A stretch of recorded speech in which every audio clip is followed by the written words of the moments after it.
This is a ManeHustle Media podcast.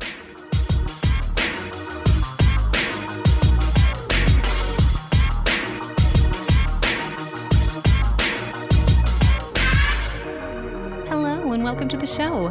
My name is Jackie O and you're listening to Militantly Mixed. Yo, this is Rashani from the Single Simulcast. And when I'm not making you laugh or making up parody songs, I'm kicking back, listening to Militantly Mixed.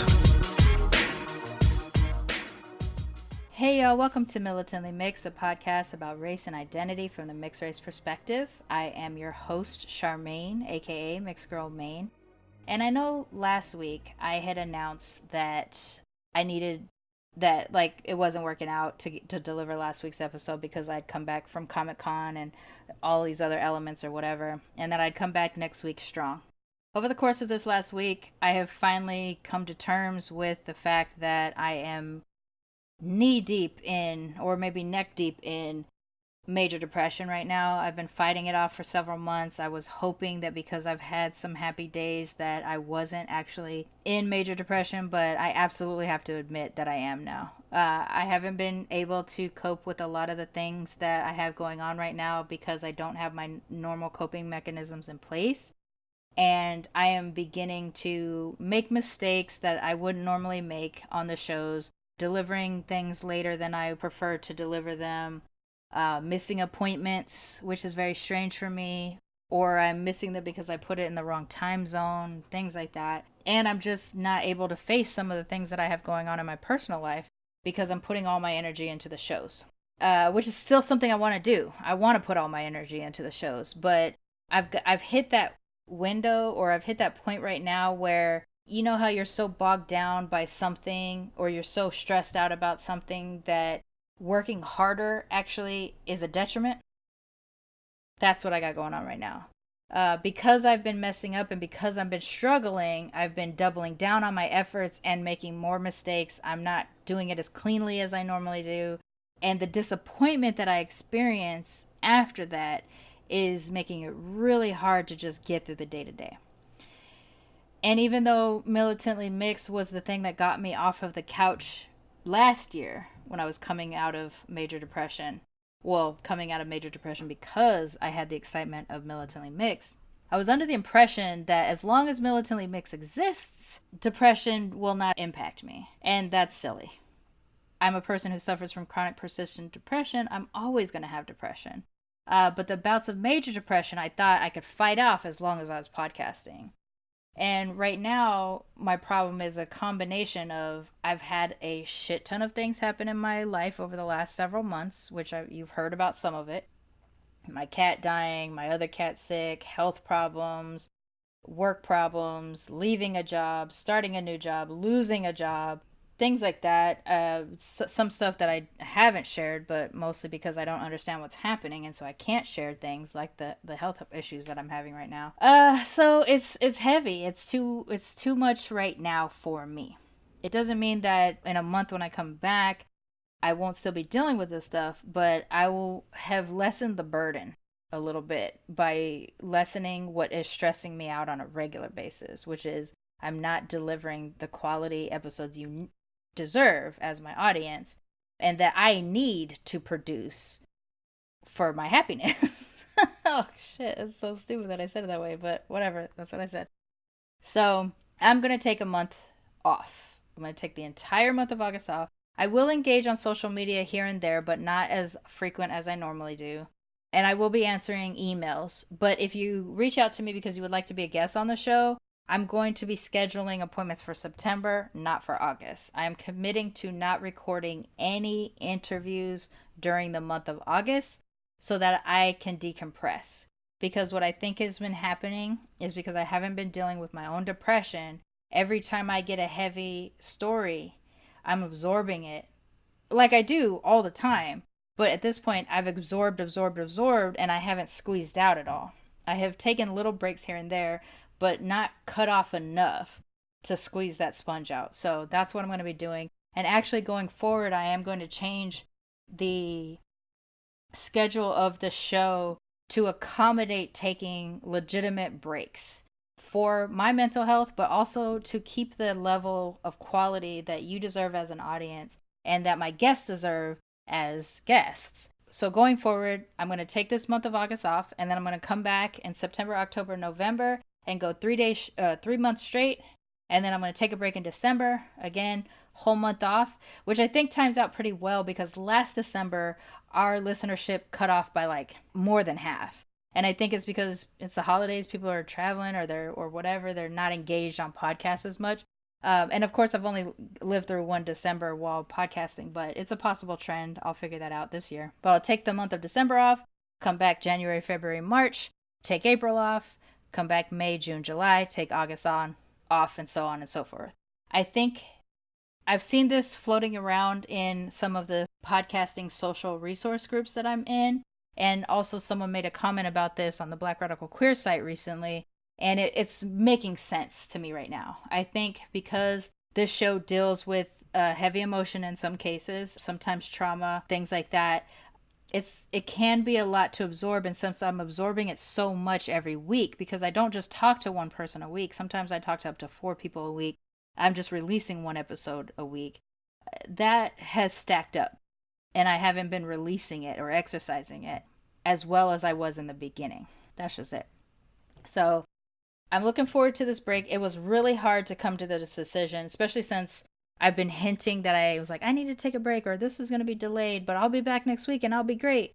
I wasn't doing a good job at taking that break or doing what I needed to do to be able to disconnect.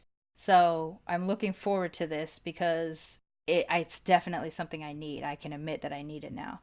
I am afraid, though, of losing the audience while I'm gone. And that's a legitimate fear. I've been talking to other podcasters about this on our researchers groups, and they all say that as long as you tell your audience what's happening and you point them in the direction of other episodes that they could go back to listen to during your absence, that's really helpful. But mostly that if the people have been writing with you from the beginning, they know that you're a human person. If you need to take a break, you need to take a break. So I'm finally listening. I'm listening to the other people who are making those suggestions, and I'm listening to my own body, which is telling me, I'm going to fucking shut down on you if you don't stop. That's basically what happened. I was kind of complaining not complaining. I was kind of unburdening myself through social media recently on my private page, Facebook, and someone said to me, it's a fellow podcaster, Corbin Blake, said, take a break before you're broken. And that really hit home. It made a lot of sense. I am on the verge of being broken, and if I allow myself to break, I am not going to be able to come back and do this show, and this show is everything to me. I need to do this show, but I also need to know when I need to take a break. So I'm going to take that break now so that I don't become broken, and I will come back decompressed and hopefully in a better mindset to be able to produce the show at the level that y'all deserve it. So I hope you'll ride with me during this break. I hope you understand what I have going on so that I can take this time off. I will engage in social media, but probably not that much. So if you are listening to the show, if you want to know what's going on, that's how I will be communicating what's going on. Twitter, Instagram, Facebook, all at Militantly Mixed. On Facebook, the page is actually something you can post on it. If you find articles and things like that you want to share, you want to get in discussions with other members of the page, please do that. And in fact, do me a favor and take care of the community while I'm gone. Post on the page. I don't need to be the only person posting. Post on the page, share your thoughts, engage on the summer reading discussion. Don't worry about it's due by this date and this date. I know I posted that, but don't worry about that. Read the book at your pace. Engage in the different parts there. There are people reading it and participating. I'm also reading it. I have failed to engage on the page yet just because I've just not been functional the way that I should. And so I will start to engage, but I need to know that I can break away from everything else until I can kind of focus and do that. I am reading the book, though, alongside of you. In fact, I've been taking the book to the beach with me lately to read at the beach, and that has been very healing for me. So participate in the summer reading. If you haven't already got the book is called Mostly White. It is a novel written by Alison Hart, who was a guest on Militantly Mixed back in November. And actually, I'm going to reshare her episode so that you all can re-engage with the book, and then we'll do that. So what I'm going to do during this break, rather than record any additional episodes, I'm going to rerun, even though you can access them now or whatever, I'm going to rerun some of the episodes that I've gotten either the most interaction about, the most emails or social media posts about it, or that they've had the most repeat downloads or things like that, because it seems to be this is the episode that people really like and it's connecting them to the show, things like that. But before I start those episodes, this episode I'm going to share with you today is a rerun of the Alison Hart episode, which is about the Mostly White novel and her as a mixed race person. I'm going to share that with y'all today to hopefully get you excited about this book. I want you to go onto Amazon or to your independent bookstore somewhere in your town and ask them to order it for you. There's also a link that I'll include in the show notes for being able to purchase it through an independent distributor to keep the money in your community or outside of big corporate pockets, as best as you can. I'm going to share this episode with you. I'm not going to record anything new for it. I'm just going to attach it to the end of this in the current state that it was, or in the state that it was at the time I recorded it, and try to get you interested in the Mostly White novel for reading. I need to take this break, and I'm sorry to do it like this, to keep trying to take a break and then not take a break and then take a break and not take a break and things. I'm finally just going to force myself to take breaks at particular times of year because I'm an organized person, and that'll make sense in my mind going forward. So before I wrap up today, just a reminder, please follow us on social media, Twitter, Instagram, and Facebook at Militantly Mixed. Engage in the community, and please take care of the community while I'm gone. Participate and help grow the community outside of myself. I'll be a participant, but I don't need to be the leader of it necessarily, of the Militantly Mixed community. What's next? Oh, last week I announced that I've finally started to set goals, fundraising goals for the show. I am trying by the end of August to hit $100 a month by the end of August. We only have to get $30 more a month pledged to make that possible. So if you go to patreon.com/militantlymixed, that is a monthly sponsorship of the show specifically. There's different reward levels depending on what level you select. You can donate as low as $1 a month to as high as anything you wish. But I think the cap is at $50 for me for what I've set out there so far. On that, you'll get access to early and exclusive content. I will get better about producing that once I start to reorganize how I put the show together during my break. But there's swag there, there's buttons, there's t-shirts, things like that. There is also the paypal.me/militantlymixed. That is not a monthly sponsorship, but you can drop anything as low to as $1 to as high as anything you wish. Both platforms for donation feed into the ManeHustle Media bank account. It does not go into the Charmaine bank account. And that will go into continuing to improve the show. If I can achieve $100 a month by the end of August, that will go a long way in cleaning up the audio and things like that. And continues to help us with the hosting fees of the podcast. It helps with the hosting fees of the website. And it helps with the software that I edit the show from. That would cover that, and it would be great. If by September we can achieve, by the end of September we can achieve $200 a month, by the end of October $300 a month, by the end of November $400 a month, and by the end of December $500 a month. $500 a month will allow me to be able to hire a part-time support person that can ease some of the burden of the busy work for the show so that I can commit to the content of the show. $500 a month would be feasible to hire a person part-time. And at this point, it's all I really do need is a part-time support person. But I don't want to ask anybody to do that for free. And I don't want to not be able to pay somebody what they're worth. I'm just going to be able to have to do it as a couple times a week. And that will be between the expenses I have for the show and the expenses for a part-time employee. $500 a month by the end of this year would be great. Going forward, we'll set higher goals and things like that. Ultimately, I would love to be one of those podcasters that sustains their full life on podcasting, like My Favorite Murder Girls. For some reason, I don't know why, because I don't particularly like the show, but they make $100,000 a year. Don't know how. On the show alone, they have a huge following. I've tried to listen. I get really bored. But I'm also totally following their model because I'm trying to figure out what they did to be able to live that life now. For the other shows, Blurred Comics is going to run a full show this week. And then going forward during the month of August, it'll probably be a mix of Blurred Vision only episodes and or Blurred Vision with a guest, or we might rerun a movie review. It all depends on scheduling, so I will be working with Blurred Vision on that. Since we're a team, I can't really put that out myself until I talk to my partner, and we'll work out those pretty much on a weekly basis. And so stay tuned to the social media for Blurred Comics for those updates. And By Furious podcast, it is a new podcast, and I really hate that I'm already taking a break, but part of the burden of developing last week's episode was that the people who had scheduled appointments with me canceled at the very last minute, which gave me no time to find a replacement guest for that particular topic. And then I traveled, and then I came back, and I had to catch up on all the work to produce the other episodes for the other shows, and it just didn't come together.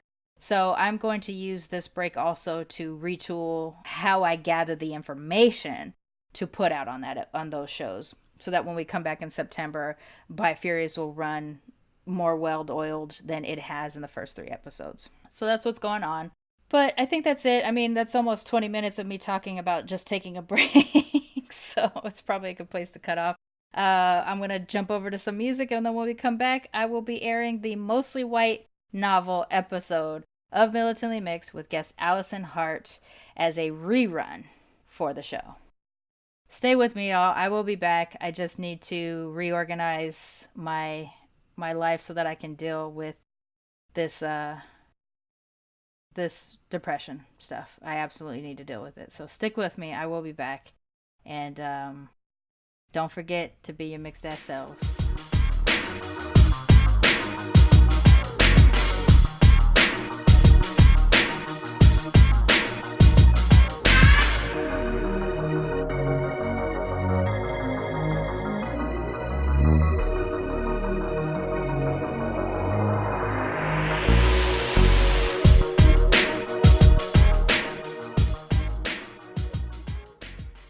All right, and we're back for another episode of Militantly Mixed, and my guest today is Alison Hart. She is the author of Mostly White. Alison, why don't you introduce yourself to everybody, and let's get into it.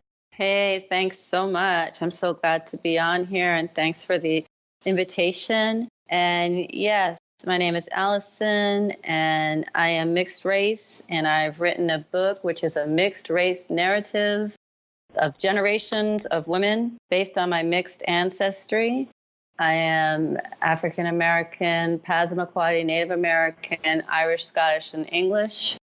And I'm just so glad to be here to talk with you about mixedness and just really inform and let people know what's happening, what's out there. Yeah, I'm excited to talk to you too. So people who listen to the show know that I do have sort of pre-conversations with my guests just to kind of get a lay of the land for the people I'm speaking with, and when you and I got to speak, I wasn't even prepared necessarily for the direction that our conversation went, because that's what happens. We're just getting to know each other and trying to see what aspects of mixedness we're going to talk about. And besides the book, apart from the book, which I am extremely excited about as a mixed race person, not getting access to narrative stories about not just mixed people, but in this case, multi-generational mixed people. Some of the topics that you and I discussed were also very like, oh yes, we need to talk. We need to have these conversations.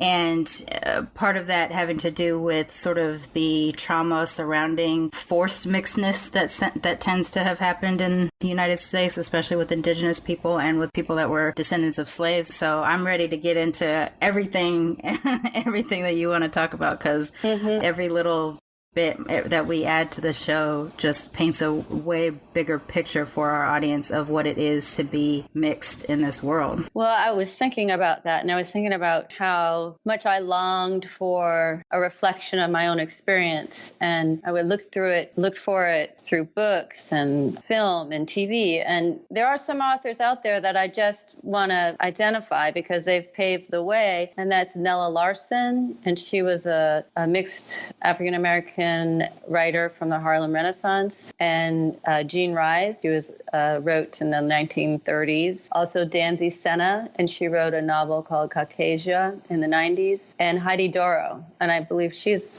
in LA. I mean, I think that's where she's from.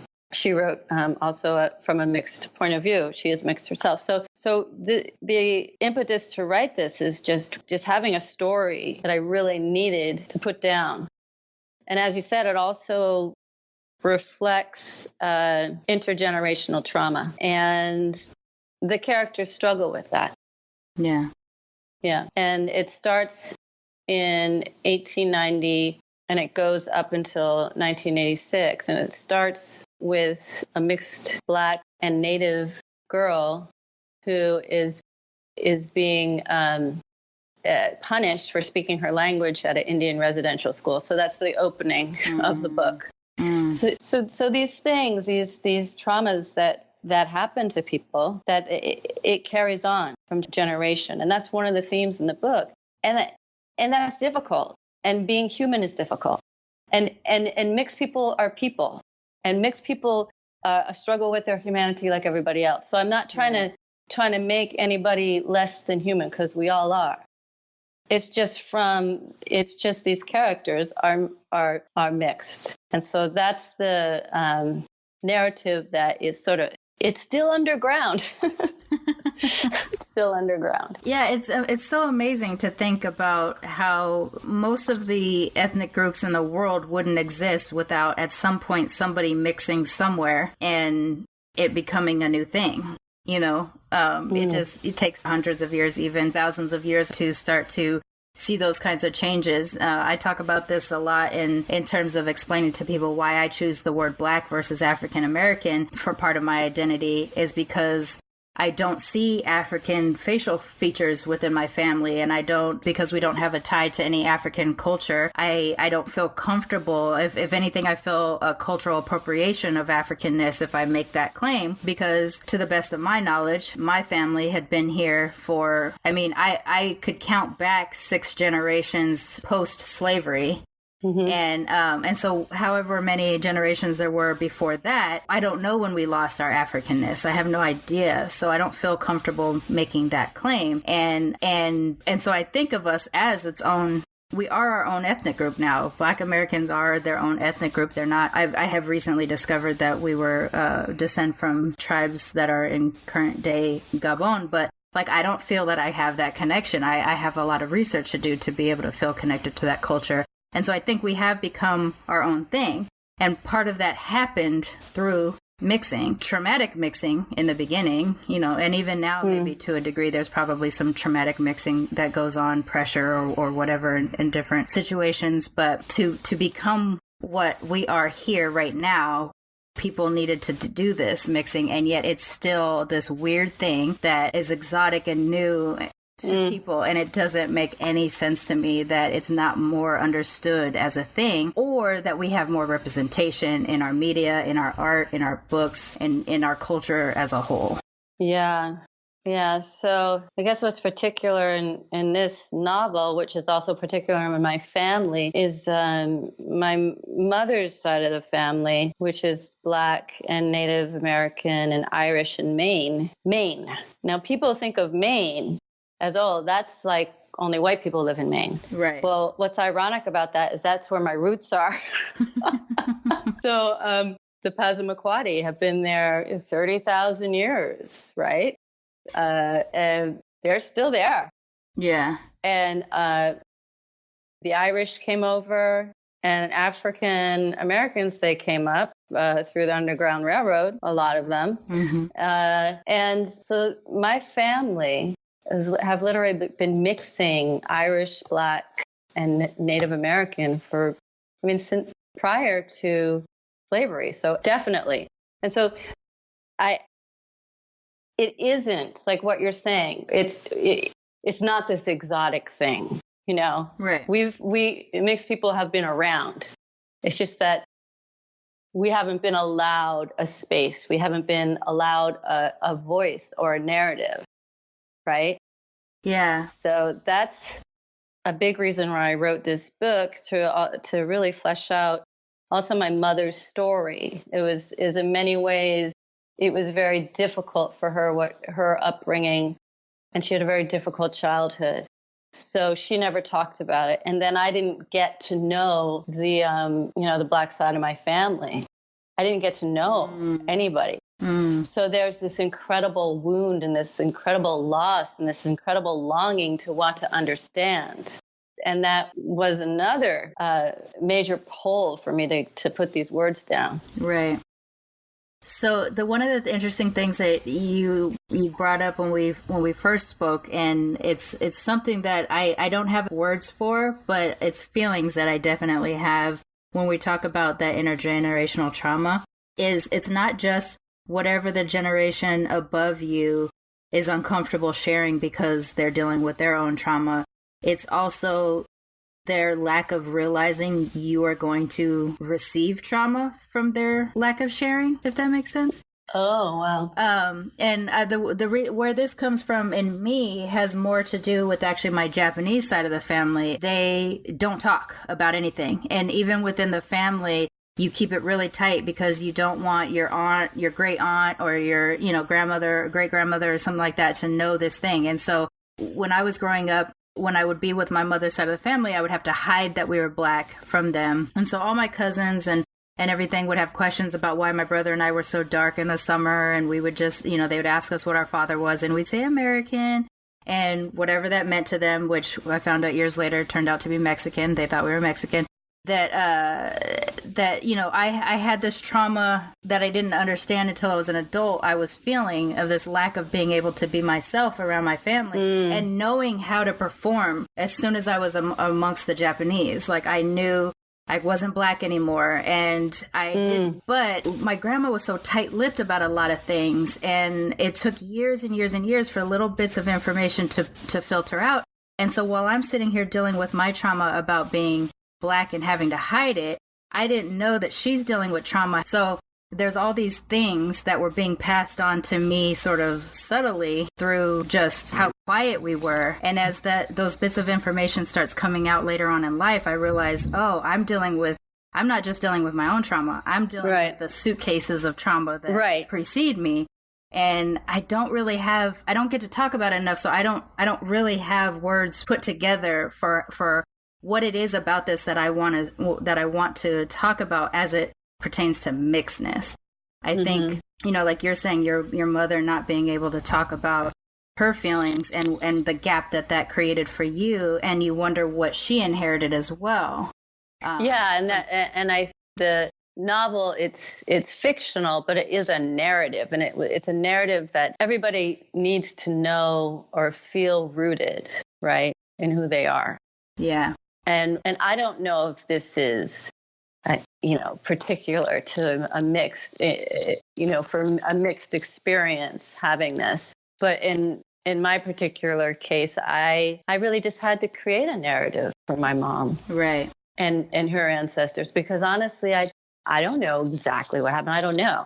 I did a lot of research. You can look at, and that's how, the story was brought about as well. Do you find some kind of healing in piecing together a narrative that even if it's not 100% true, yes, it fills in a blank for you? Yes, absolutely. And that's why I love fiction and historical fiction. But yes, absolutely, because the book, it's like putting down the bags, right? You're talking about the baggage. And I often say to my son, I have a son who's multiracial, and he's, 18. And I said, look, I wrote that book because I didn't want to give you that. I didn't want to give you my baggage. Oh. No? He's going to have baggage. Everybody does. But I really, really tried not to give him what was given to me. And I knew I had to throw some down, right? You're carrying so much. You're like, okay, I've got to put this in a form Right. or else. Right. So, yeah, I mean, so there's healing. There's healing in expression. Absolutely. Yeah, I agree, and I think it's evident in some of the guests that I've had where they start out in a place of uncertainty or discomfort in who they are as a mixed race person, and part of that is inherited because their parents, especially biracial people, I find this to be, and this is, non-academic, this is just my own small sample size, but especially in biracial people who were raised by the non-of color parent, the non-of color parent can't prepare them for being a person of color, and they can't share all the trauma and the history and the beauty and all that kind of stuff of their other cultures in a way that is helpful to that child. And if they don't have access to that other parent, then all the pain that comes along with that as well. But even in the ones that have both parents present, those parents, as monoracial people, have no idea what their child is going through. And they don't even know, I think, in some cases, to even consider that their child is going through something. So when in puberty or times of bullying, when they come home and they're just like, Mom, Dad, this happened, and, blah, blah, and kids are so mean, they just think it's kids are so mean.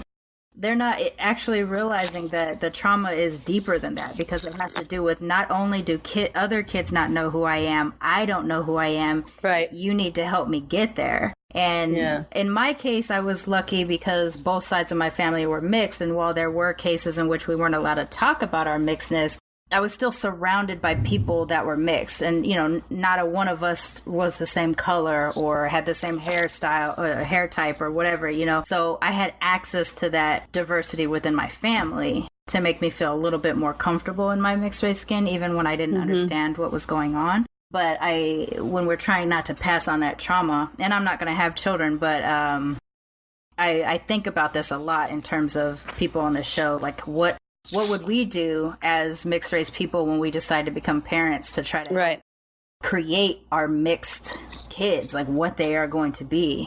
Well, yeah. And I'm going to say that as a parent, keeping conversations going is really important. And me and my son, we're still having conversations about it. Yeah. About identity and race and mixedness and this. And I've come to a place with myself whereas before I was seeking out, finding a place with this or that, or, being fully embraced by some group. And for me now, I feel so liberated because I'm not asking a group, any group really, to let me in or what have you. Right. Right. I define my own mixedness, and I hold everything I am. When did you start to feel like that? Do you remember? It's probably started probably around in my 40s. Yeah, so that's where I'm at right now too. Yeah. So that's it. And when my son was going through stuff, I just check in with him, and fortunately, he grew up with a lot of other kids who are mixed. And this is the one thing that has been very liberating for me is having this sense that I have a fluidity around race and I'm okay with it. That it's not this concretized thing that on the outside it is, right? You're this, or this. Right. It's very, like a box. So, but what's so liberating for me is that, no, I'm all of this. And guess what? I can have a conversation with you, and this conversation can change me. And I can gain even another level of understanding of what this means to be mixed in this body right now. Yeah. Because I feel, or I can, listen to somebody else and their experience. I can, who I don't look anything like, right? Mm-hmm. Or I can go back in history and I can read history and I can see, what was going on then and how does that reflect my experience now? So this is an ever-changing state.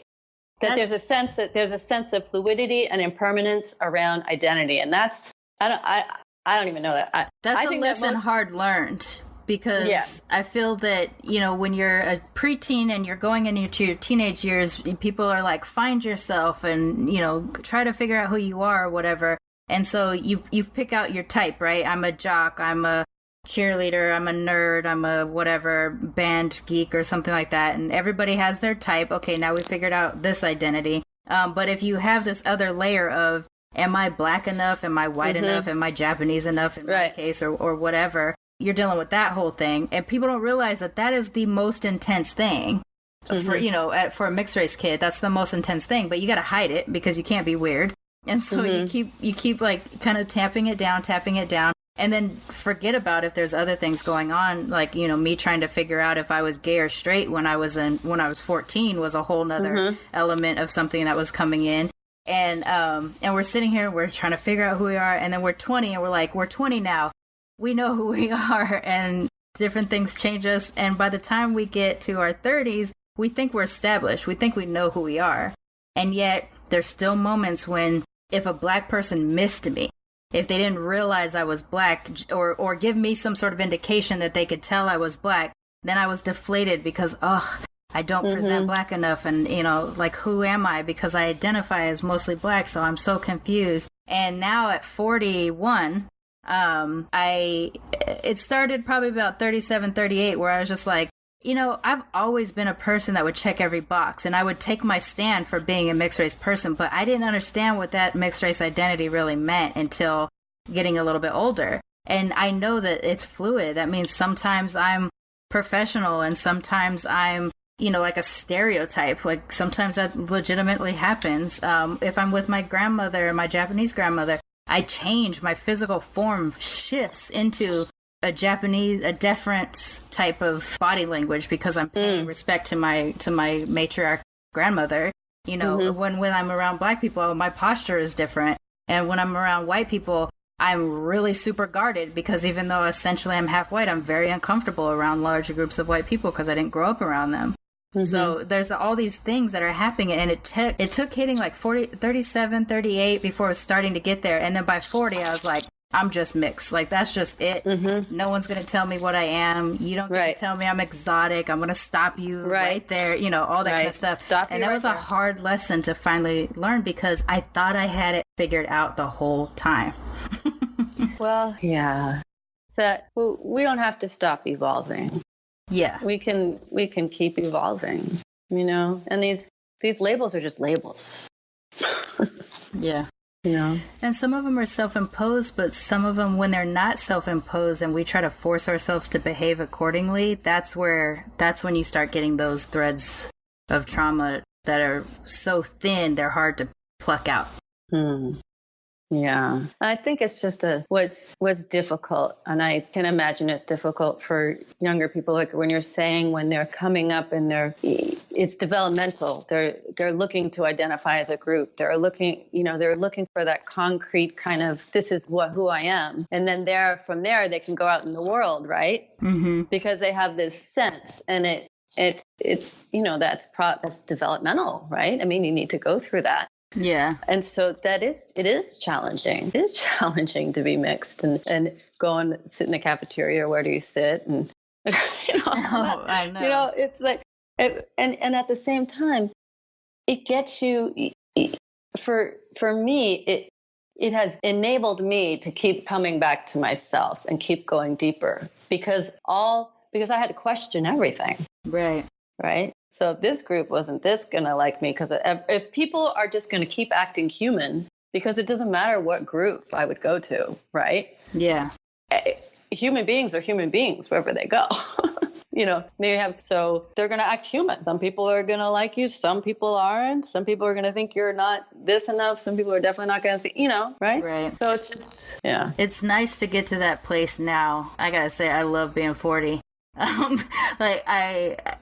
It's nice to be at that place where you can just be like, oh gosh, I don't care about your opinion of what I am. Yes. I own my entire identity, and I code switch like the best code switch ninja on the planet. You know, I can be Japanese, I can be black, I can be hood black, I can be, whatever. Like, I can switch depending on who I'm at, and it is entirely at my prerogative to do so. And It is so amazingly liberating, like you say, to finally be at that place where, like, the way I kind of describe it is being my mixed ass self. Like, finally, I get to be this. Or it's like, I'm not trying to get in your club, you know? Right. It's like, I'm just, yeah.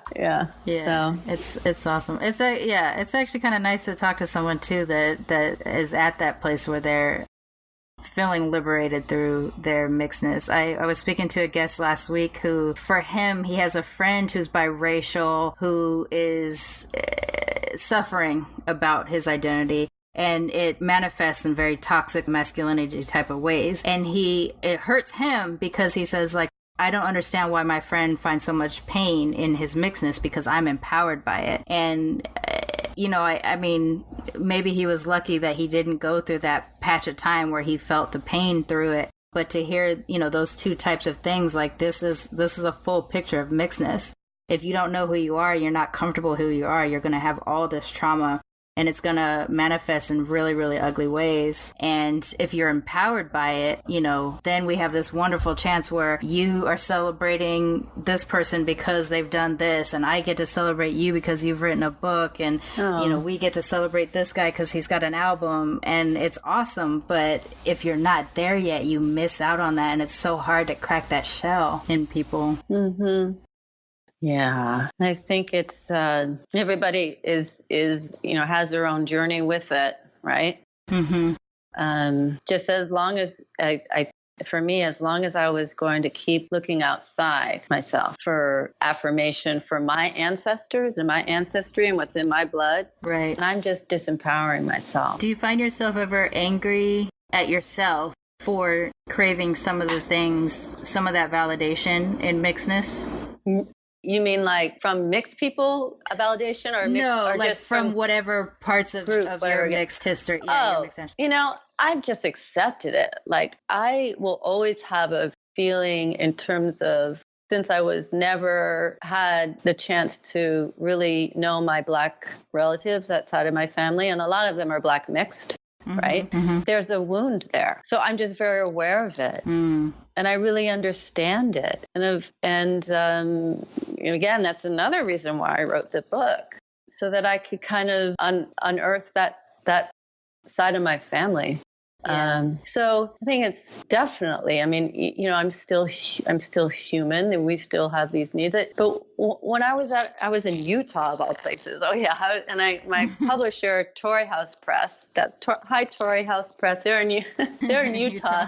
And so they had me do a few readings. And I went out there, and I was at this bookstore in Ogden, and there were some folks from Black Lives Matter there. And it was a very mixed crowd. And it was these young ladies, these young teenagers, they were mixed, and they spoke about being mixed and Black in Utah. It was very powerful. And so when I shared some of the book, and as I looked out, I just looked, and I saw my family, my mom's side of the family, because I have gone to reunions, and we're more connected now. And I just looked out, and I saw all these different faces from blonde to Black. And I thought, oh, that's my family.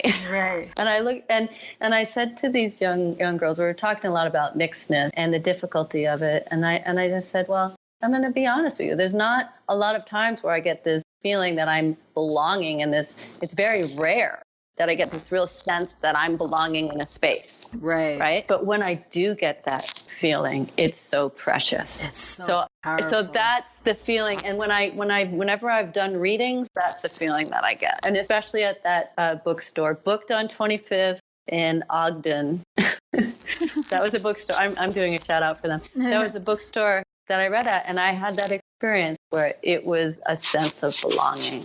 And it's so precious. It is. And it's an oddly rare thing, too, because especially any monoracial people, no matter what color they are or lack of color they are, they will never fully understand. Like, everybody understands in-group, out-group, you know, that you're not a part of the thing if you step into a space where people don't look like you. Everybody understands that kind of stuff. We don't understand why we do it. We're just compelled to treat people this kind of way. But like, there's a weird sense of comfort that I think monoracial people don't even realize they have, in spaces where people look like them. The only time they're aware of it is when they're in spaces where people don't look like them. Where with us, literally every single space we step into is this, you know, where people do not look like us. And I mean, shoot, even within my mixed race family, nobody, like some of us don't look alike. So to try to I know that feeling. You know, and you're like, who do I connect with? You know, you try to find, that's when you try to find other little ways to bond you. But when you're in a space where people are mixed and they get to talk about being mixed, it's such a weird, amazing, sad, relief, happy. It's like all the things. You have all the feelings rush through your body in that moment. And the weird thing is that I can count how many times that's happened to me. And to try to tell that to a monoracial person, they're like, really? You can count how many times you felt like you belonged somewhere? Oh, yeah. Like, yeah, I literally can. I actually, not literally in the way that a Valley girl uses literally, but actually, literally, I can tell you how many times I have felt like I belonged in a space or that I was with quote unquote my people. Yeah. You know, I get that feeling like when I did a reading recently in LA at the library with multiracial people, multiracial Americans of Southern California. Okay. So MASC. Shout out to Sonia. She was on the show. So so that being there, like I feel so comfortable. I feel so comfortable in mixed communities and reaching out. And it feels like, then again, like what I was saying before, it's such a precious feeling. I don't take it. I don't take it for granted. So I wanted to say one other thing. Oh yeah, that movie Loving. I took my son to see it, right? And I looked and I couldn't believe it. And it was I said to him afterwards, that's the first time it's taken me 50 years because I'm 52. It took me 50 years to finally see something that reflected my experience. Yeah. Right. And then I turned to him and I said, "Oh my gosh, that must be what white people feel like all the time." I know, I swear I say the same thing. I was like, wow. And I was just getting a little glimmer. Yeah, I thought that was... And you totally feel like you get why people feel some kind of power, right? You're like, because I had a similar moment. I went to, so here in Los Angeles, there's the Japanese American Museum. And a lot of times they do some sort of mixed race or mixed Japanese either screenings of movies or readings of books and things like that. They do cater to it. They also are one of the locations that the Hapa Fest, which is a mixed Japanese festival every year, is one of their locations is that as well. And a couple months back, I went to an event that was for, it was about the Japanese war bride era. So there was 3 different tiers of Japanese war brides, and half of the people there on the speaking panel were Black and Japanese. And I so rarely, like, there's a lot of times that I've been around mixed white and Japanese people, but I'm so rarely around Black and Japanese people. And it's like the one time in my life where I legitimately saw faces that I was like, oh, that's what I look like. Because I always thought I looked Black with yellow skin. I wasn't noticing the Asian in my face and in my features and things like that. And so I'm around all these, like some of them are professors and authors and documentarians and things like that. And we catch eyes, like from across the room. And there's an instant acknowledgement of like, hey, you look like me. Oh, and I get little pockets of mixedness here and there, but that one in particular was really like, wow. Wow. We are so powerful for each other when we can be such powerful influences on each other in positive way, right? I mean, that moment was so powerful for you and that acknowledgement. So that's really it. The validation from other people. It's a weird thing because I hate that sometimes I still crave it. And that's kind of why I asked you the question of, do you ever get angry at yourself for sort of needing moments like that? Is because there's times when I think, like, even now, when I feel as comfortable in my mixedness as I am, that I still have these moments of, like, if a Black person that I have no other interaction with besides they walk past and say, "What's up, sis?" And I'm like, yes, someone saw me, that I still crave these moments or these bits of connection because I don't have a group. I legitimately don't. And the closest to having a group I would have is being around other mixed people. And I've only realized through this show that I actually, while I have been craving validation on the Black side and on the Japanese side primarily, around mixed people, or through this show, I realized, oh, I have far more in common with mixed race people than I do of people from my own ethnic groups. So you and I share far more of a shared history, a shared culture, a shared understanding, because we're biracial, or we're multiracial, multicultural, multinational, than if I just walk up to an average Black person or Japanese person on the street, even though I share an actual culture with them. Yeah. I don't know. I guess I'm not so hard on myself, because I guess, I see, if you I spent my childhood like having no clue, not understanding, not seeing anybody reflected to me that I felt in the outside, that I felt represented a positive person of color. I didn't even identify. I mean, I had no understanding of my identity, like zero. So I guess I'm kind of, I can have my moments where, oh, I'd like to belong, and then I don't. And it's like, okay. I mean, it's just being human. I mean, we're human, of course. Yeah. That's just like a human need. And so being mixed is that we're on a daily basis kind of being challenged around that. Right. And so that's not easy all the time. I mean, that's not emotionally easy terrain to be navigating all the time. Yeah. So it's I mean, I have my weird, moments for sure, but I want to say, reading my book is when I feel when I read from my book, I feel so integrated and witnessed, because you're witnessed. And the last event I did, where my idol, Isabel Allende, she introduced me at Book Passage in Corte Madera. And I guess to me, it was that experience very powerful. And what you were saying, where you felt seen and witnessed and acknowledged. That was it for me. Right. So I did watch, I didn't get to watch all of it, but I did watch the video clip from that reading, and I got to see Isabel do her intro view. And one of the things she said that I wrote down, because it kind of harkened back to the conversation you and I had, but it's also a big part of mixedness in general. She had said, trauma is the thread running through the whole novel. And I wrote that down just because I don't know what it is about that statement in general. I always kind of think of like trauma as sort of a thread running through mixedness, that even when you can be proud and excited and happy about your mixedness, or even engaging with other mixed race people, there's always that seed of trauma. It has to be present, well, for me anyway, in this sort of way of like remembering to keep me grounded in it, and don't lose sight of everything that comes before me. I tend to, I'm Japanese, I tend to live in the past. So that statement that she made really, really stuck with me about, what this experience of getting a chance to read your book will be, which for the audience, if you get a chance to read, to get the book, go to a local bookstore, preferably a person of color owned. It takes a little bit longer to get it, but I'm excited. I can't wait to get it. And I will have read it by the time you have your reading here in Los Angeles. Or Pasadena, I guess it's going to be. It's going to be. So the name of the book is Mostly White, just in case people missed that. And it is, I'm going to be reading in Pasadena of Romans, January 8th at 7. That's a Tuesday. So if you check out Romans, VROMANS bookstore events, I'll be there. I'd love to meet you. I'll also especially some mixed people, because then I'll feel really at home and I'll really feel like I belong.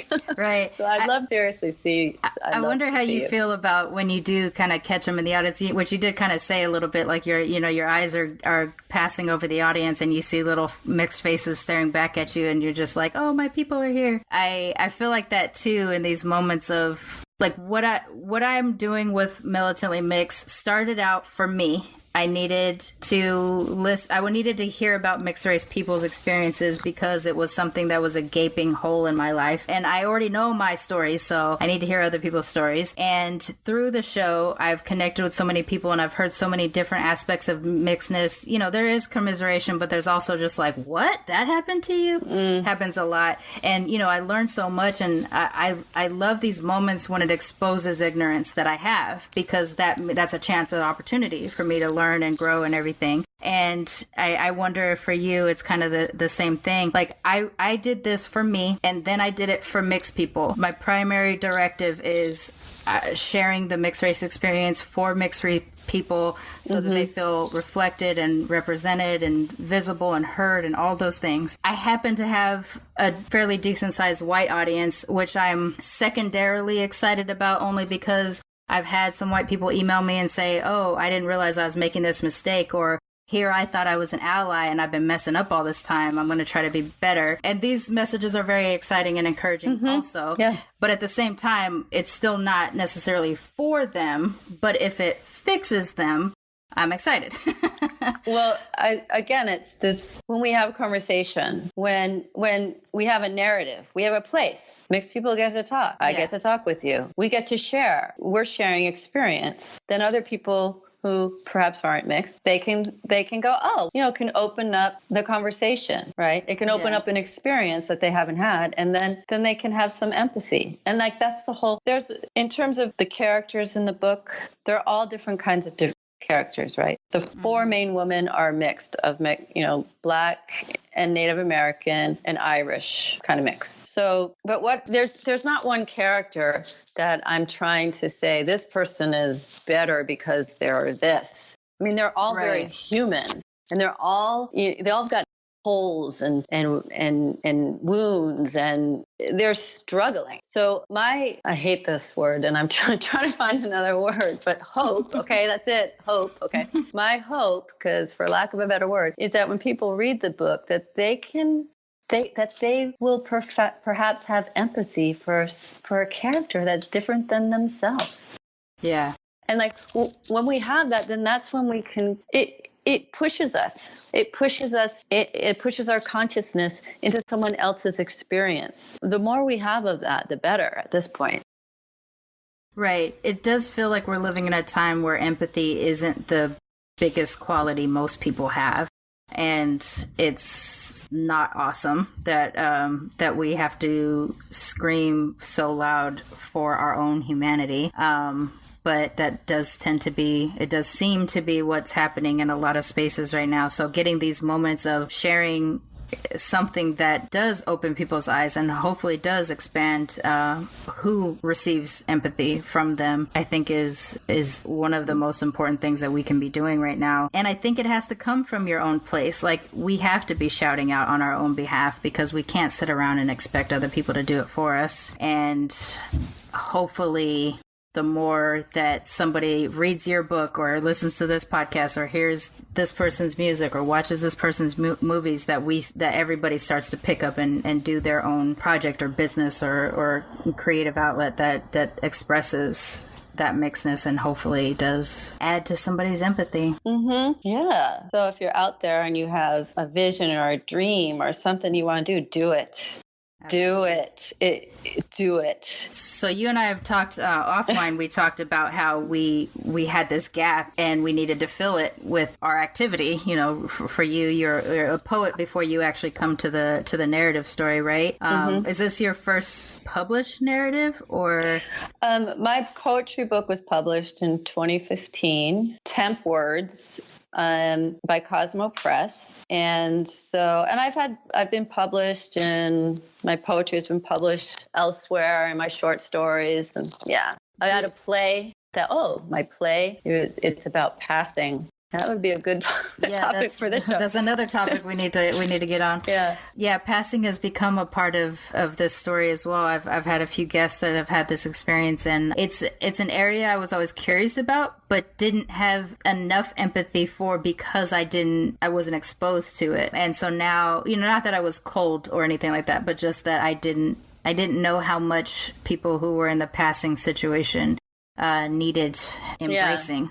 So this is what's interesting, is that I sometimes have no clue if I'm passing or not. It really sometimes, because I'm very light, yet I look kind of racially ambiguous, right? Yeah, you do. So there are times like I just have no clue how people are reading me. It's funny, and So and then I just kind of wait and see. Yeah, let's wait to see what someone thinks. Pick up cues. It's like. Yeah, so it's interesting. Lately there was this one time, this woman asked me, well, what are you? And I looked at her and go, what do you want me to be? Right. You know, what are you? That was the only thing. Yeah. It's, that whole thing. What are you? And, oh, really? I don't see the black. Yeah, I get that. Gosh. Oh, really? Don't even. I don't see really black. Oh no, but I get that from white people. I get that from black people. But then sometimes I get from black people. Oh no, you look like my cousins or something like that. Like, right. You know, they're cousins that are mixed or what have you. So it's the what are you thing is strange, or the colorblind thing is strange because they think that it is a compliment to us that they don't see what makes us unique or different or anything. Or they don't even, or that they assume we don't want to be different, or that they have the power to identify me. Right. Like they have the power. It's their job to identify me now. That's why we create and why you have a podcast and why I write. Right. You just got to get it out. Like you have to get it out. And tell me how you feel about this, because it's not something I thought about until just this exact moment. I thought I was getting it out. I thought I was expressing myself and I was working through my feelings. And then through this podcast, I've realized, oh my gosh, I barely scratched the surface on some of the ways I feel about things. But now that I'm getting to do this, there's even more power. Like there's even more, oh gosh, what is it? It's a weird thing of like more fire to keep going, but at the same time, it's like a cool fire because it's like validating and I'm feeling like both of these things are going on in my system at the same time. It's both relief and, fire to keep going. Do you feel that, I guess you did kind of say that when you're doing your reading, you kind of get that. Do you feel that for everything that you create, you have to keep going? There's still more that you need to do? Absolutely. Absolutely. Yeah, there's more, definitely. More books. Yeah, I think when we first spoke, one of the things that I was talking about is like, I'm excited about the, knowing that your books exist and knowing sure that there probably were other books, but for whatever reason, I hadn't investigated down that path, or I hadn't seen that many. There's only a few books that I actually have myself that I've read or am reading about mixedness. But the idea of your book made me excited because I'm like, I'm waiting for the day where I can walk into a bookstore and there's a whole shelf that's dedicated to mixed race. Like, do you think that could happen? Why couldn't there? But we gotta get there. We gotta encourage our other people to keep doing it, right? So right now I can walk into a bookstore and I can see the African American section, right? There's not a white section because the whole store is the white section, but there's like the Asian section and the Latin section. And one day I want to walk past, and I want to be surprised by it too. I want to just be in a store and it's just sitting there, mixed race section, like mixed race stories or narratives or whatever. Yes, and why not? And your book would be on that shelf. Why not? I say let's bring out the shelf. Let's make that shelf. I'll just bring a shelf in from IKEA and walk it into a store and be like, this is here now. Bring the shelf and we'll find a space for it. Right. Oh, that's great. Wow, that's brilliant. Yes. Yeah, because why not? This is an experience. It is. This is an experience. There's some tools you got to develop to be mixed in this world. You got to develop some tools. You really got do. to have some medicine to keep going through this and keep strong and centered. Oh, you did say something about that the first time we spoke. You talked about kind of creating your own medicine. Is that how you say it? Yeah, I do. So I have found my medicine that works for me, and I think everybody has medicine that works for them. For instance, writing. I'm a singer. Music is important. I also dance. Meditation, being in community with others, nature. So these things that I see, this is medicine. And in order for me to keep going, I got to make sure I take my medicine. And it's often the daily thing. So we all need to find that. We need to find what's going to keep us more than just survive. We need to keep our vibration up. Yeah. We need to keep it up because what's happening in this world right now, they want to bring us down. Right. And in order to keep moving forward and taking the actions that we need to take, either individually and as a group to change things, we have to have some strong medicine.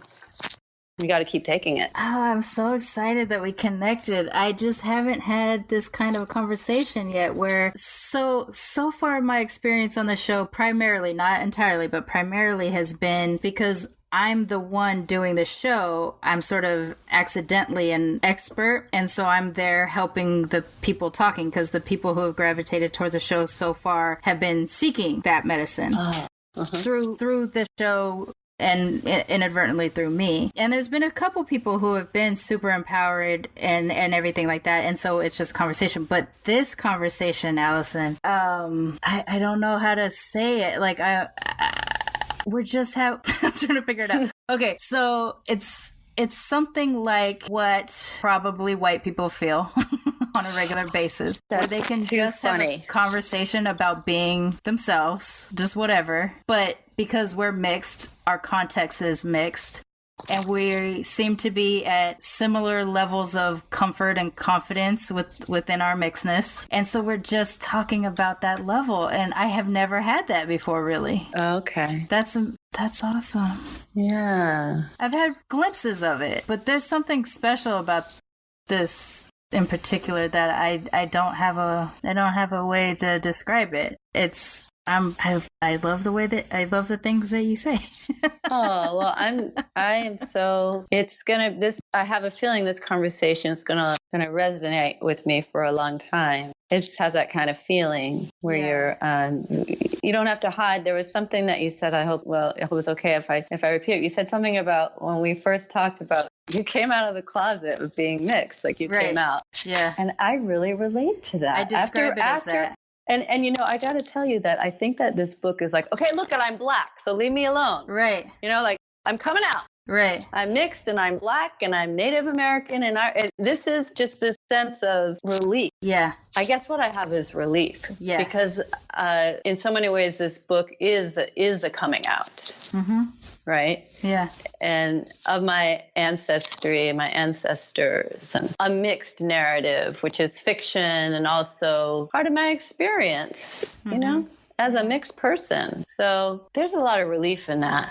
So we are kind of, this hour has flown by crazy fast. Yeah, it has. But we're getting close to the end, and there is a question that I realized throughout a lot of this show that we end up talking so much about trauma, and that not always do we end in such a way that is healing or an attempt to heal or something like that. And just to kind of set us on a path where like we know the story, we have a sense of the good and the bad, but what mostly do you love about being mixed race? I am never bored.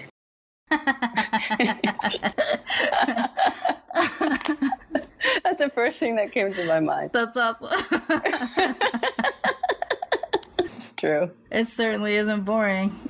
It isn't. Between the people trying to figure out what are you bingo and all. And then like you trying to figure out who you are and then all your ancestors and figure all them out. Right?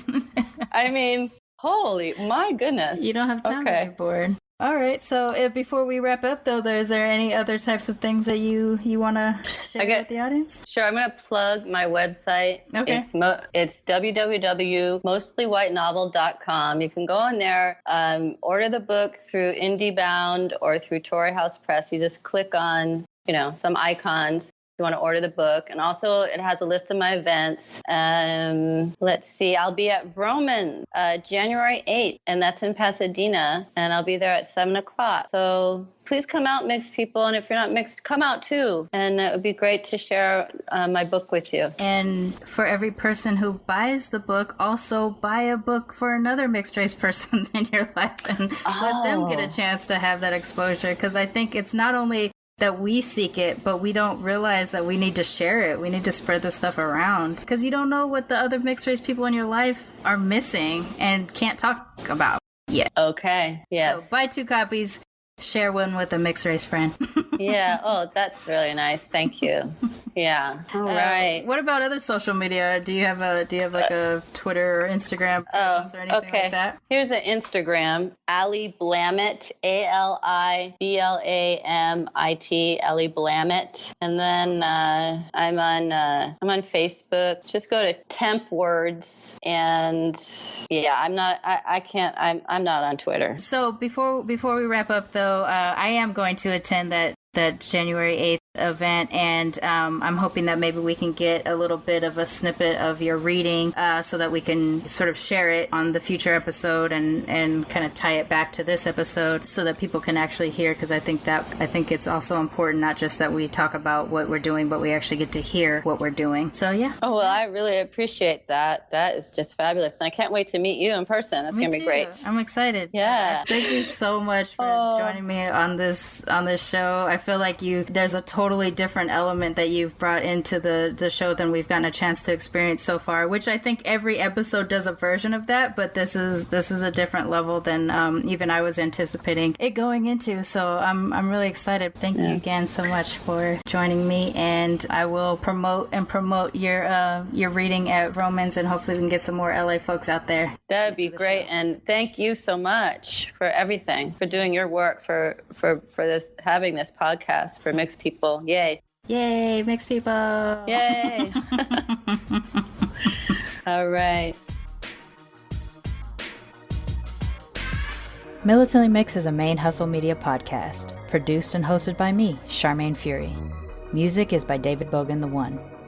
You can follow us on social media on Twitter, Instagram, and Facebook at Militantly Mixed.